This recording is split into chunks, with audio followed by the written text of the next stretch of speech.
आज हम आप लोगों को इनकम फ्रॉम हाउस प्रॉपर्टी के बारे में बताएंगे। आज क्या बताएंगे? Income from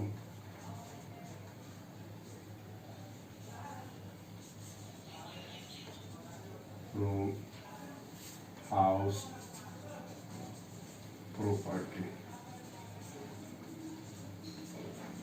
income from house property के बारे में आज हम चर्चा करेंगे।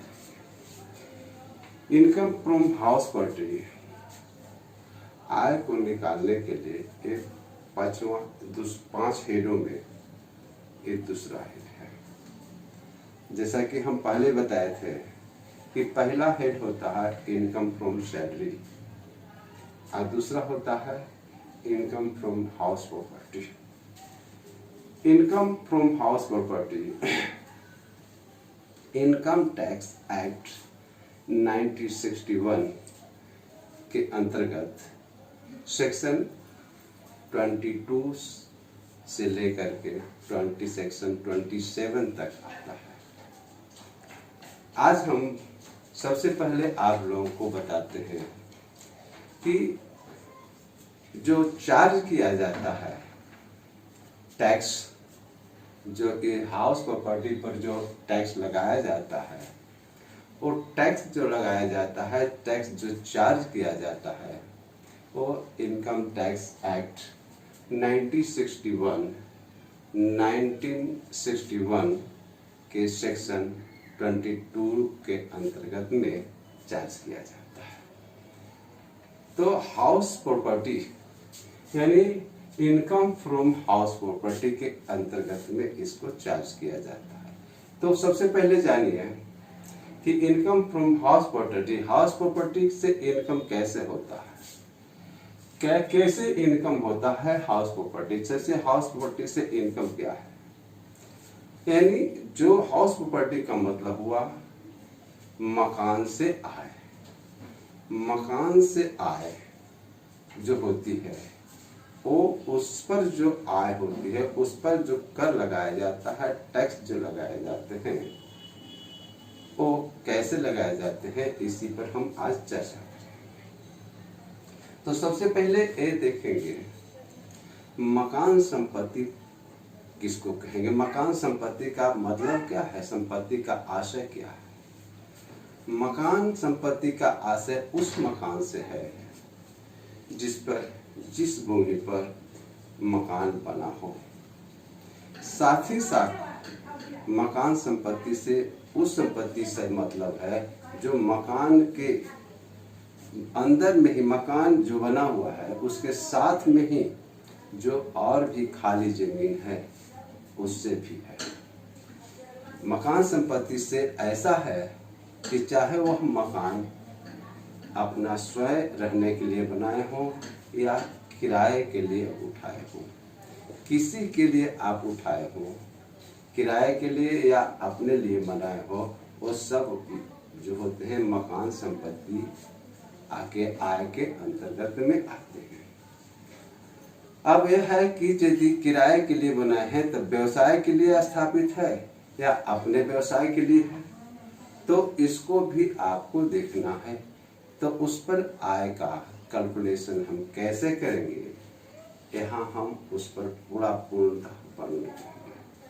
ऐसा भी होता है कि मकान संपत्ति, किसी का मकान कई गो मकान है या एक ही शहर में 2 गो मकान है, 2 गो मकान है और दोनों में यदि वह स्वयं रहने के लिए बनाता है, अपने रहता है, तो उस पर कैसे कर लगाया जाएगा। ऐसे तो आप ये जान जाए कि जो स्वयं लगाते हैं, स्वयं पर जो मकान, स्वयं अपने रहने के लिए जो मकान है वह कर मुक्त होते हैं।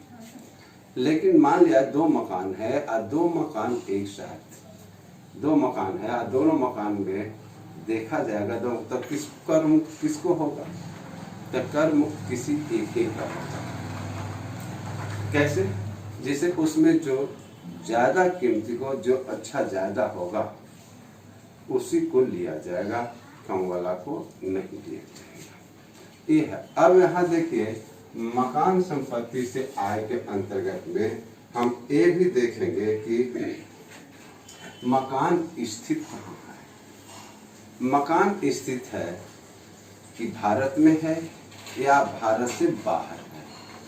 भारत में यदि स्थित है तो वह तो कर जो होगा ही, उस पर टैक्स लगेगा ही। लेकिन जो बाहर मकान जो बाहर बना हुआ है उस पर टैक्स कैसे हम कैलकुलेशन करेंगे? तो उस पर टैक्स कैलकुलेशन करने के लिए सबसे पहले आवासीय देखेंगे कि क्या वह जो है रेजिडेंस है या नॉन रेजिडेंस है। यदि वह नॉन रेजिडेंस है और रेजिडेंस है तो उस पर तो कर लगेगा ही, चाहे उसको विदेश में मकान हो। लेकिन नॉन रेजिडेंस है तो उस परिस्थिति में उसका यदि आय भारत में ही प्राप्त हुआ है, उसकी इनकम जो प्राप्तियां उस मकान से हुई है, जो किराया प्राप्त हुआ है वो भारत में प्राप्त हुई है, तो वह कर उस पर कर लगेंगे। यदि वह बाहर प्राप्त हुआ होगा तो नहीं कर, उस पर कर नहीं देंगे। ये है तो आवासीय स्थिति के आधार पर भी, यानी भारत के मकान हो या भारत से बाहर का मकान हो, किसी पर भी देखा जाता है। अब यहाँ मकान संपत्ति से ऐसा भी देखा जाता है कि मकान में ऐसा होता है कि किराया पर जो दिया गया है कि मैंने अपने रख ले, यदि स्वयं के लिए है कि किराया पर दिया गया है। यदि किराया पर दिया गया है और किराएदार भी उस मकान को सब टेनांट जो किराएदार है उसको दिए हैं, वो भी किसी और को दे दिया है, तो उस परिस्थिति में मकान संपत्ति जो उसको मिलेगा उसको मकान संपत्ति के अंतर्गत में उसकी गणना नहीं करते हैं। जो किराएदार से जो प्राप्त होती है वही मकान संपत्ति के अंतर्गत में उसको गिनती किया जाता है। सब किराएदार होते हैं जो प्राप्त होते हैं, उससे गिनती नहीं की जाती है मकान संपत्ति की आय। उतना ही नहीं, और भी मकान संपत्ति के अंतर्गत में माने जानने की जरूरत है। अब यह है कि यदि मकान बना हुआ है तो मकान का किराया कौन देगा? किराया माने कौन देगा? तो किराएदार देंगे, ये तो आप जानते हैं। लेकिन उसका टैक्स का भुगतान कौन करेगा? कौन करेगा इसको भी देखना है।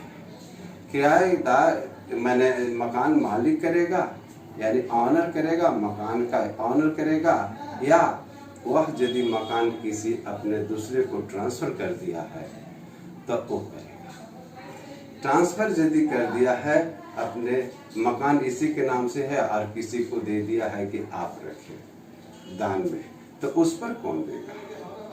तो जब तक उसका पूर्ण अधिकार नहीं होता है तब तक ले वो जो वास्तविक मकान मालिक होंगे, जो पहले से ऑनर होंगे, वही किराएदार, वही टैक्स का भुगतान करेंगे।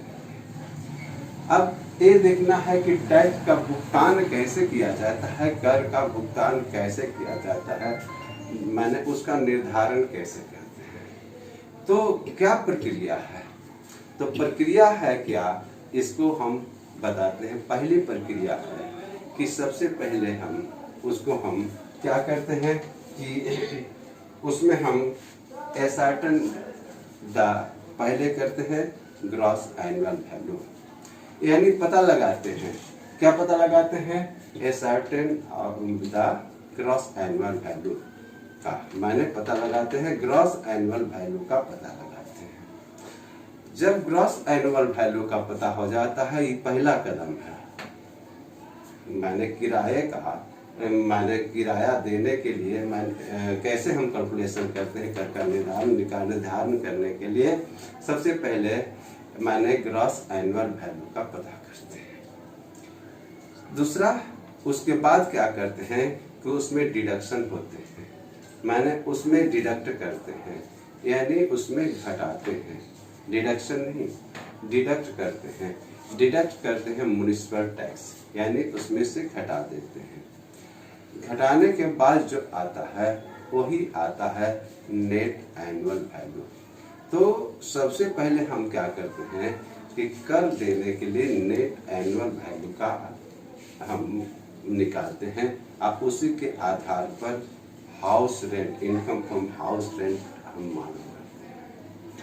तो उसको हम नेट एनुअल वैल्यू को हम एनुअल वैल्यू कहते हैं। नेट एनुअल वैल्यू कहिए या एनुअल वैल्यू कहिए, एक ही बात है, दोनों में कोई अंतर नहीं है। तो सबसे पहले हम नेट एनुअल वैल्यू निकालने के लिए ग्रॉस एनुअल वैल्यू मालूम करेंगे। तो उसको हम लिख देते हैं। कैसे है ऐसा, माने सबसे पहले हम कैसे करेंगे, तो पहला हमने क्या बताया कि पहले पता करेंगे एसर्टेन द कोची का ग्रॉस एनुअल वैल्यू का, फिर उसके बाद उसमें से डिडक्ट करेंगे। क्या डिडक्ट करेंगे, मैंने म्युनिसिपल टैक्स जो पेड किया है, हाँ उसमें ये देखना है कि यदि वह म्युनिसिपल टैक्स किसने पेड किया, मकान मालिक किया या किराएदार किया। मकान मालिक किए हैं तब तो मैंने उसमें से जो हम मूल्यांकन करेंगे ग्रॉस एनुअल वैल्यू उसमें से घटाएंगे।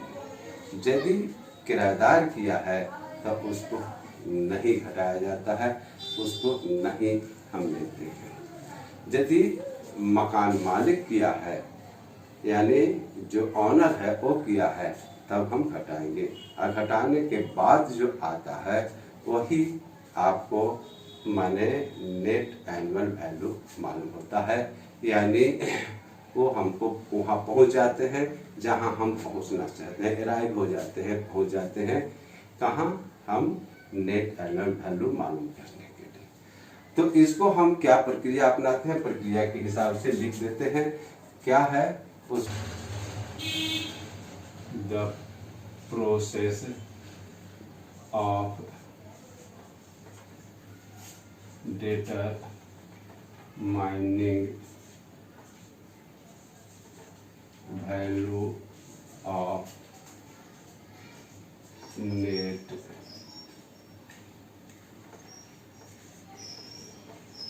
Annual value. Net annual value का कैसे हम डिटरमाइन करते हैं, निर्धारण कैसे करते हैं, इसको हम बताते हैं।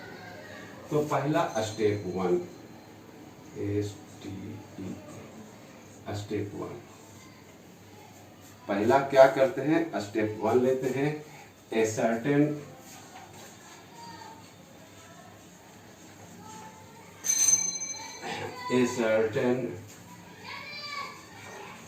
The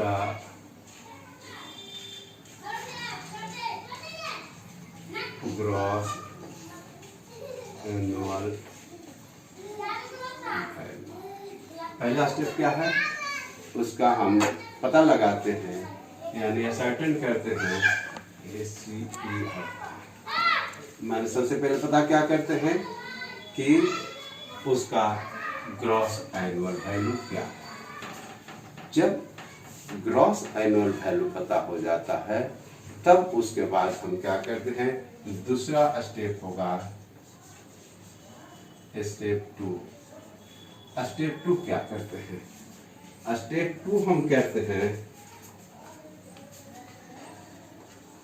reduce from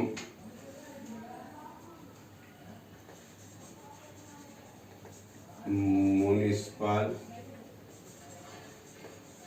taxes, reduce from municipal taxes paid by owner, paid by honour. Municipal taxes घटाएंगे जो ऑनर पेड किया है तब, अन्यथा नहीं। यानी यदि इम्प्लाई किया है तब उसको हम नहीं घटाते। उसके बाद ऑनर यहाँ लिख देते हैं in the previous year, previous year ऐसे कहें। एक पहला कदम हुआ, दूसरा कदम एक वो करते हैं और तब उसके बाद स्टेप 3 आती है STEP, स्टेप 3। तीसरा क्या करते हैं, तब हम वहां पहुंच जाते हैं जहां हमको नेट एनुअल वैल्यू का मालूम करना है। नेट एनुअल वैल्यू मालूम करना है स्टेप 3 में। वहाँ पहुँच जाते हैं स्टेप 3 जब हम करते हैं तब स्टेप 3 में। तो नेट एनुअल वैल्यू का मालूम करने के लिए क्या करते हैं, स्टेप तब पहुँचते हैं, एक कर दीजिए a write at the net annual value. उसके बाद पहुंच जाते हैं कहाँ, पहुंचते हैं कहाँ, net annual value. Net annual value को हम मालूम करते हैं। तो ये 3 स्टेप है, पहला स्टेप, दूसरा स्टेप, तीसरा स्टेप, यानी पहला स्टेप, दूसरा स्टेप और तीसरा स्टेप, 3 स्टेप है। तीसरा स्टेप में हम पहुंच जाते हैं कहाँ, नेट एनुअल वैल्यू मालूम हो जाता है।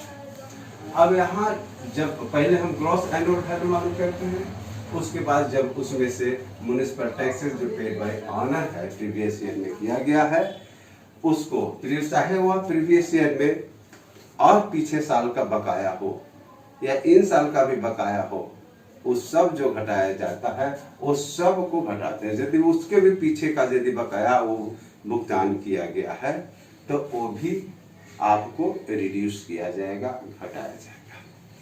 तो ग्रॉस एनुअल वैल्यू में से हम म्युनिसिपल टैक्सेस को घटाते हैं, तो घटाने के बाद में नेट एनुअल वैल्यू मालूम होता है। तो नेट एनुअल वैल्यू ही हमको मुख्य है, जो सेक्शन 20 यानी नेट 23 के अंतर्गत में आता है। ये कितना आता है, सेक्शन 23 के अंतर्गत में। आप ये जानिए कि इनकम टैक्स एक्ट में ऐसा नहीं है, कहीं नहीं है कि ग्रॉस एनुअल वैल्यू का कैलकुलेशन करने की बात आई है। विद्यार्थियों को समझने के लिए ऐसा किया गया है कि सबसे पहले ग्रॉस एनुअल वैल्यू मालूम करते हैं, जबकि ऐसी बातें नहीं है। नेट एनुअल वैल्यू का ही टैक्स में अधिनियम में दिया गया है कि नेट एनुअल वैल्यू जो हम मालूम करते हैं करने के लिए ही सेक्शन 23 में दिया गया है। ये आप थोड़ा सा समझेंगे। तो नेट एनुअल वैल्यू को मालूम करने के लिए तो आप समझें कि कैसे करते हैं। अब आइए यहाँ कि ग्रॉस एनुअल वैल्यू हम मालूम कैसे करते हैं। तो ग्रॉस एनुअल वैल्यू मालूम करने के लिए हमको क्या करना है, तो इसके बाद हम आपको बताते हैं कि ग्रॉस एनुअल वैल्यू मालूम करने के लिए कुछ घटक हैं, कुछ घटक हैं जिसको हम कैलकुलेशन करके देखते हैं। कौन कौन से घटक है उसका हम मूल्यांकन करते हैं। उसको हम मूल्यांकन कर करके हम देखेंगे, तब हम ग्रॉस एनुअल वैल्यू हम मालूम करते हैं। कैसे मूल्यांकन करते हैं, तो ग्रॉस एनुअल वैल्यू मूल्यांकन करने के लिए सबसे पहले हमको देखना है कि जो किराया प्राप्त हो रही है वास्तविक वो सही है या गलत है, कितना वास्तव में प्राप्त हुआ है। सबसे पहले देखें कि वास्तव में कितना मिल रहा है।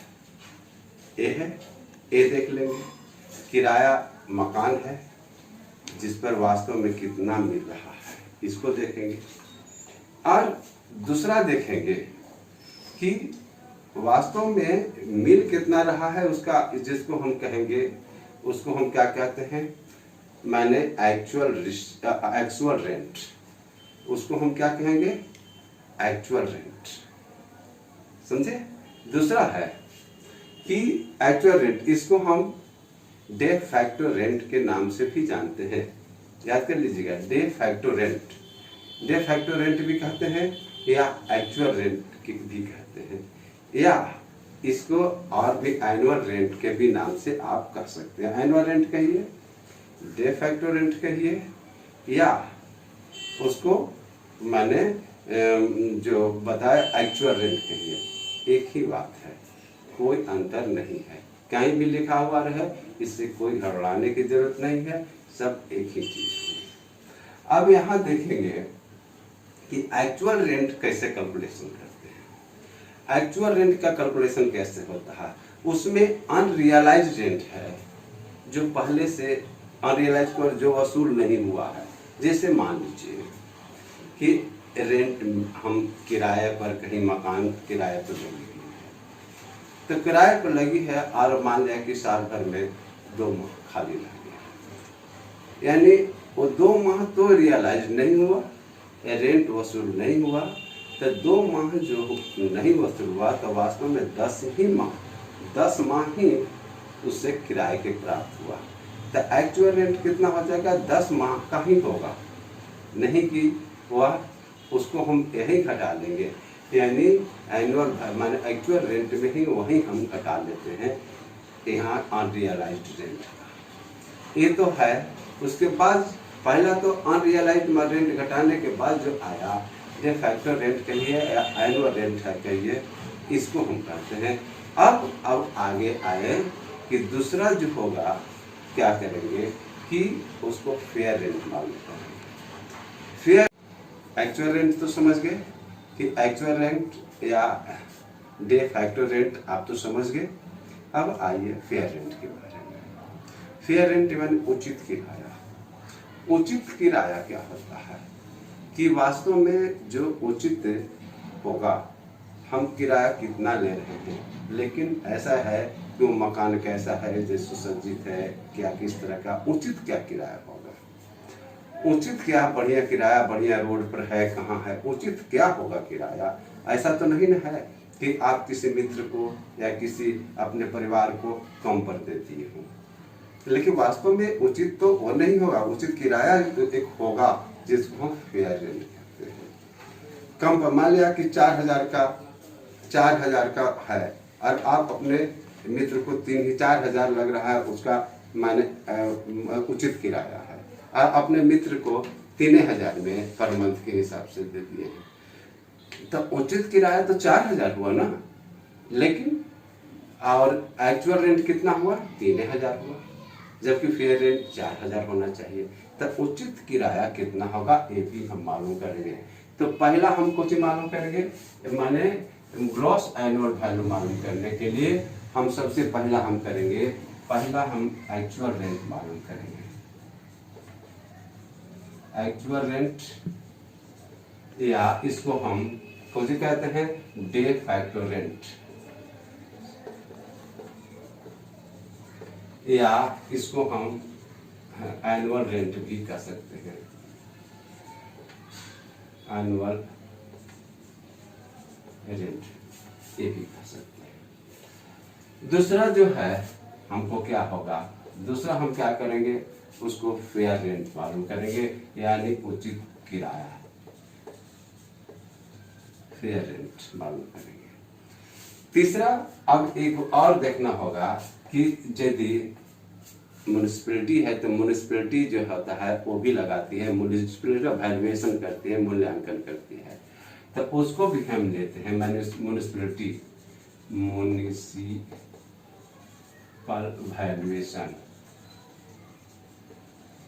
म्युनिसिपल वैल्यूएशन मालूम करते हैं। तो सबसे पहले ये 3 मालूम हो जाती है। अब उसके बाद देखते हैं एक चौथा जो होता है, तो इसको आप समझेंगे, स्टैंडर्ड रेंट होता है। स्टैंडर्ड रेंट म्युनिसिपल वैल्यूएशन मतलब क्या हुआ? म्युनिसिपैलिटी जो वैल्यू करता है वो हुआ। और चौथा होता है स्टैंडर्ड रेंट। स्टैंडर्ड रेंट में आप समझेंगे थोड़ा सा STA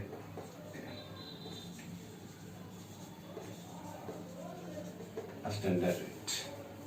तो स्टैंडर्ड रेंट जो होता है इसको याद रखिए। तो स्टैंडर्ड रेंट तो वही लगाया जाता है वह जब हुआ है माने किराया अधिनियम के अंतर्गत में आता है, तब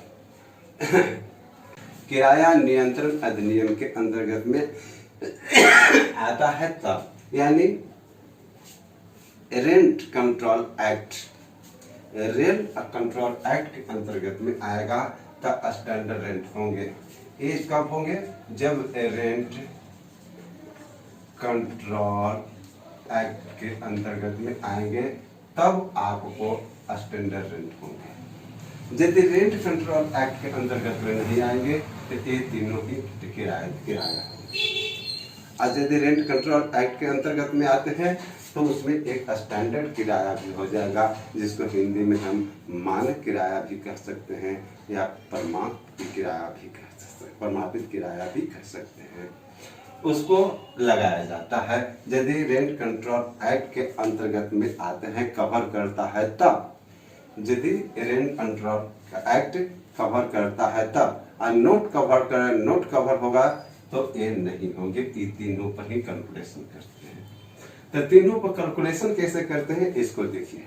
सबसे पहले कैलकुलेशन करने के लिए समझेंगे कि यदि रेंट कंट्रोल एक्ट यदि कवर नहीं करता है तब, इफ, यहां लिख देते हैं, if not covered, if not covered rent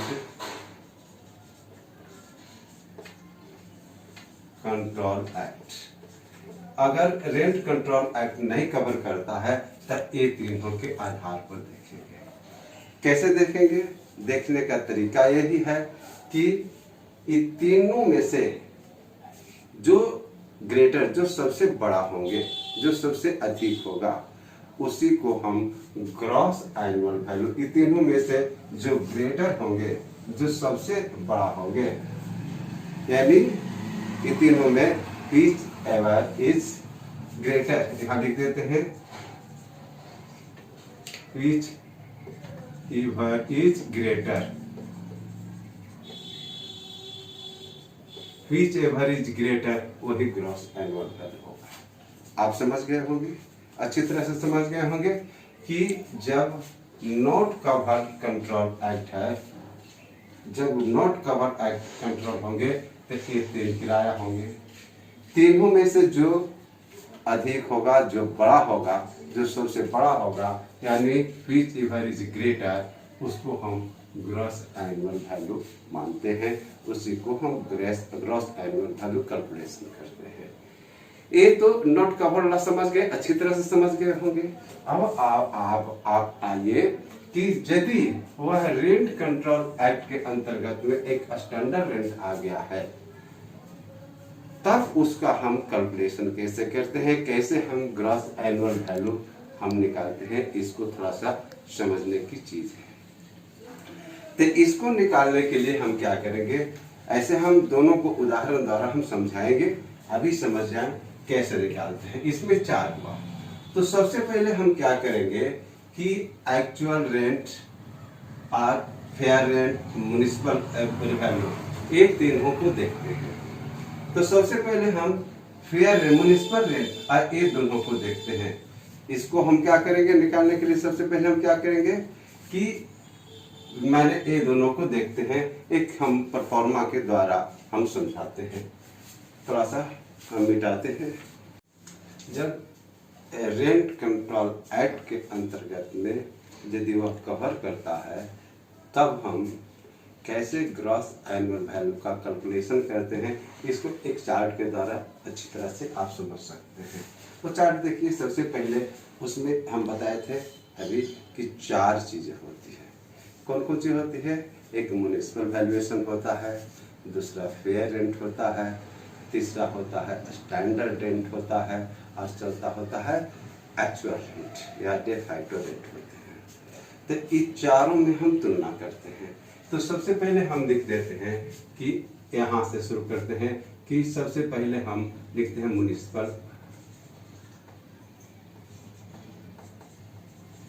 valuation. Municipal valuation, ये जो हुआ म्युनिसिपल वैल्यूएशन, और किसमें तुलना करते हैं? म्युनिसिपल वैल्यूएशन और में तुलना करते हैं किससे? इस सामने लिख देते हैं ऐसे। किसमें हम तुलना करेंगे? फेयर रेट से।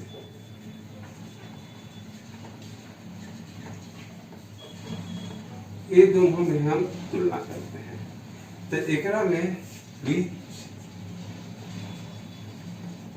Ever is greater,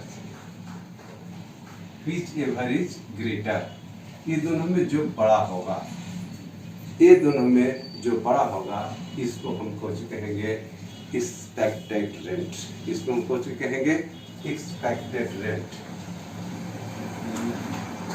expected rent. Expected rent कब होगा? जब हम म्युनिसिपल वैल्यूएशन और फेयर रेंट में तुलना करके ये दोनों में से जो बड़ा हो, इससे और इसमें से दो जो बड़ा होगा वो कुछ होगा एक्सपेक्टेड रेंट। अब एक्सपेक्टेड रेंट में आपको हमको देखना होगा, एक्सपेक्टेड रेंट के बाद स्टैंडर्ड रेंट को हम मिलान करेंगे। एक्सपेक्टेड रेंट के बाद हम किसको करेंगे? स्टैंडर्ड रेंट का हम मिलान करेंगे। तो स्टैंडर्ड रेंट का मिलान करेंगे तो स्टैंडर्ड रेंट कभी भी एक्सपेक्टेड रेंट से बड़ा नहीं होता है। इस जगह लिख देते हैं expected rent can not be माने exceed of standard rent, can not exceed of standard rent. माने ये एक्सपेक्टेड रेंट कभी भी एक्सीड बड़ा नहीं हो सकता है किससे? एक्सपेक्टेड रेट से। ये समझेंगे, कभी भी एक जो है ये बड़ा नहीं हो सकता है। तो यदि बड़ा नहीं है तो इसी को लेंगे, और यदि बड़ा है तो इसको हम करेंगे, अलग करेंगे। बड़ा है माने ए यदि बड़ा है तो उसी को लेंगे, और मैंने छोटा है तो नहीं लेंगे, ये है। अब इसको हम तुलना हम किससे करेंगे? फिर एक्चुअल रेट से। एक्चुअल रेट कहिए या डे फैक्टर रेट कहिए, एक्चुअल रेट। इसको में से हम तुलना करेंगे, और इसमें हम तुलना करके यदि हम देखते हैं कि ये दोनों में जो बड़ा होगा, पीछे वेरीज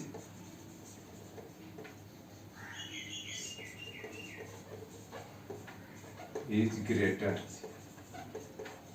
पीछे वेरीज ग्रेटर, इस दोनों में जो बड़ा होगा वो जो होगा आपको यही ग्रॉस एनुअल वैल्यू होगा। ये जो बड़ा होगा ये क्या मान हो जाएगा? ग्रॉस एनुअल वैल्यू मालूम हो गया। इसको तो आप लोग समझ गए हैं। ग्रॉस एनुअल वैल्यू मालूम कैसे करते हैं? ग्रॉस एनुअल वैल्यू मालूम करने के लिए हम क्या करते हैं कि पहले म्युनिसिपल वैल्यूएशन और फेयर रेंट का तुलना करते हैं। तुलना करने में जो उसमें से बड़ा होता है तो एक्सपेक्टेड रेंट हम निकालते हैं। एक्सपेक्टेड रेंट कभी भी बड़ा नहीं होगा स्टैंडर्ड रेंट से। तो इसको हम देखेंगे, ये दोनों तुलना करेंगे किसमें? इसमें और इसमें, दोनों में हम तुलना करेंगे। तुलना करने के बाद हम मालूम करेंगे एक्सपेक्टेड रेट, उसको भी हम एक्सपेक्टेड रेट ही कहते हैं। जो तुलना करके आता है उसको भी एक्सपेक्टेड रेंट ही कहते हैं। तो एक्सपेक्टेड रेंट हमको मालूम होगा। एक्सपेक्टेड रेंट में एक्चुअल रेंट को फिर तुलना करेंगे। तुलना करने के बाद में विच एवरेज ग्रेटर होगा, वही ग्रॉस एनुअल वैल्यू होगा। इस तरह हम इसका मूल्यांकन ग्रॉस एनुअल वैल्यू का हम डिटर्मिनेशन करते हैं, मूल्यांकन करते हैं, माने इस तरह का पता लगाते हैं, यानी असर्टेन करते हैं। कैसे पता करते हैं? तो तीनों स्टेप तो आप समझ गए। पहला स्टेप समझ गए कि ascertain of gross annual value हम कैसे मालूम करते हैं। दोनों परिस्थिति में समझ गए हैं कि यदि मैंने रेंट कंट्रोल एक्ट यदि कवर करता है तब और नहीं कवर करता है तब, दोनों परिस्थिति में आप समझ गए हैं कि ग्रॉस एनुअल वैल्यू हम कैसे मालूम करते हैं। ये ठीक है। अब ये जब मालूम होता है, ये दोनों जब मालूम हो गया, तब उसमें से हम क्या करते हैं कि जैसा हम पहले बताए थे कि डिटर्मिनेशन कैसे कैसे है, क्या प्रक्रिया है डिटर्मिनेशन करने का। तब उसमें हमने बताया था डिटर्मिनेशन करने के लिए कि सबसे पहले ग्रॉस एनुअल वैल्यू मालूम करते हैं, और इसके बाद इसमें हम क्या करते हैं? डिडक्ट करते हैं क्या चीज़ का? म्युनिसिपल टैक्स का। इसी में हम क्या करते हैं? डिडक्ट करते हैं। कौन सी करते हैं? म्युनिसिपल टैक्स का। अब म्युनिसिपल टैक्स को डिडक्ट करने के बाद में जो आता है वही हमको नेट एनुअल वैल्यू यानी NAV के भी नाम से उसको शॉर्ट में NAV कह सकते हैं या A भी कह सकते हैं, एनुअल वैल्यू भी कह सकते हैं, वो हमको मालूम होता है। अब नेट एनुअल वैल्यू तक हमने बता दिया। उसके बाद आगे का प्रोसेस हम बताएंगे। पहले हम क्या करते हैं? नेट एनुअल वैल्यू को निकालने के लिए एक दो उदाहरण के द्वारा एक उदाहरण हम ऐसा समझाएंगे कि जिसमें मैंने रेंट कंट्रोल एक्ट में लागू होते हैं और किसी में नहीं लागू होते हैं। दो उदाहरण के द्वारा हम आपको समझा देते हैं। फिर हम आगे आपको समझाएंगे कि इनकम फ्रॉम हाउस प्रॉपर्टी का इनकम कैसे हम निकालेंगे। नेट एनुअल वैल्यू में से जो घटा करके आएगा वो हम इनकम फ्रॉम हाउस प्रॉपर्टी मालूम करेंगे। तो इसको इनकम फ्रॉम हाउस प्रॉपर्टी मालूम करेंगे तो इसको सबसे पहले हमको अभी तक तो ग्रॉस एनुअल वैल्यू मालूम कर लिए, अब नेट एनुअल वैल्यू मालूम करने के लिए समझ गए। अब देखिए उदाहरण के द्वारा समझाते हैं। तो देखिए उदाहरण